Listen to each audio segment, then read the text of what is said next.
எனக்கு இப்போ கூட ஞாபகம் இருக்குது.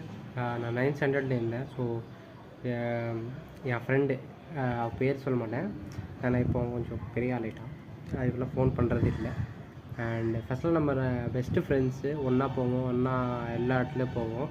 பட்டு அதுக்கப்புறமா சம் சிச்சுவேஷன் வரும். அவன் கொஞ்சம் இப்போ நல்லா ஒரு கம்பெனியில், நல்ல கம்பெனியில் நல்ல பொசிஷனில் இருக்கான், நல்லா சம்பாதிக்கிறான். அண்ட் நான் வந்து இன்னும் சம்பாதிக்கல.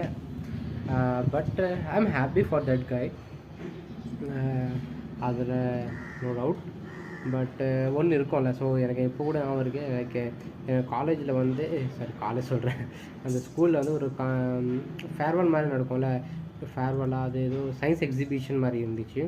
எல்லோரும் எதோ பண்ணியிருந்தோம். ஸோ அவன் வந்து ஒரு பொண்ணு லவ் பண்ணியிருந்தான். ஓகே, நான் வந்து ஆல்ரெடி ஒரு பொண்ணு லவ் பண்ணியிருந்தேன். ஸோ அவன் என்ன பண்ணிட்டான், ஸோ எல்லாருமே ஏதாவது ஒன்று எக்ஸ்பெரிமெண்ட் மாதிரி பண்ணணும். அண்ட் அந்தந்த ஒரு ரூம் அலாட் பண்ணியிருப்பாங்க எல்லாருக்கும். ஸோ அவன் என்ன பண்ணான், அவன் எக்ஸ்பெரிமெண்ட் பண்ணியது அவன் ஆளுக்கு பக்கத்தில் போய் உட்காந்துட்டான். நான் என்ன பண்ணேன், நான் வந்து பை சான்ஸ் என் ப்ராஜெக்ட் எங்கே இருக்குது, அந்த பக்கத்தில் பார்த்தா ஒரு ப்ராஜெக்ட், அது பக்கத்தில் அந்த ப்ராஜெக்ட் இருக்குது. நான் ஆஹா அப்படியே ஒரு ஜாலியாக ஆகிட்டேன். பரவாயில்ல, செம்மையாக இருக்கே, ஒன்றா நிற்போம். ஆனால் அந்த மேடமு வரவே இல்லை தெரியுமா. நான் நினச்சேன்னா கண்டிப்பாக மேடம் வருவாங்க, நான் 2 பேர் அதில் வந்து இருப்போம், ஒன்றா இருப்போம், ஒன்றா வந்து பேசுவோம். ஸோ ஒரு டைம் கிடைக்கும். ஏன்னா நான் எப்போவுமே அந்த பொண்ணு பக்கத்தில் கூட நிற்கல, நம்ம 7th ஸ்டாண்டர்ட்லேருந்து பேசுகிறதே விட்டோம். So I am very excited. But at the end மேடமே வரல.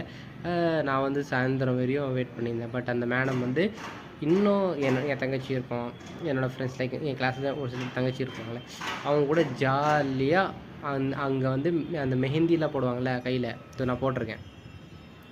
அந்த மாதிரி தப்பாக நினச்சிக்காதீங்க, என் தங்கச்சி தான் இது வரைஞ்சிருக்கு, இப்போது நேற்று வரைஞ்சாங்க.